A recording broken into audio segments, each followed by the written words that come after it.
സ്വർഗസ്ഥനായ ഞങ്ങളുടെ പിതാവേ, അങ്ങയുടെ നാമം പൂജിതമാകണമേ.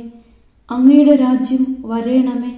അങ്ങയുടെ തിരുമനസ് സ്വർഗത്തിലെ പോലെ ഭൂമിയിലുമാകണമേ. അന്നു വേണ്ടുന്ന ആഹാരം ഇന്ന് ഞങ്ങൾക്ക് തരണമേ.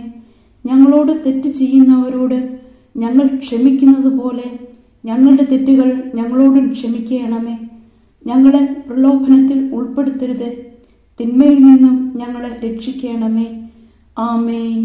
നന്മ നിറഞ്ഞ മറിയമേ, സുസ്തി, കർത്താവ് അങ്ങയോടുകൂടെ സ്ത്രീകളിൽ അങ്ങ് അനുഗ്രഹിക്കപ്പെട്ടവളാകുന്നു. അങ്ങയുടെ ഉദരത്തിൻ ഫലമായ ഈശോ അനുഗ്രഹിക്കപ്പെട്ടവനാകുന്നു. പരിശുദ്ധ മറിയമേ, തമ്പുരാന്റെ അമ്മേ, പാപികളായ ഞങ്ങൾക്ക് വേണ്ടി ഇപ്പോഴും ഞങ്ങളുടെ മരണസമയത്തും തമ്പുരാനോട് അപേക്ഷിക്കണമേ. ആമേൻ.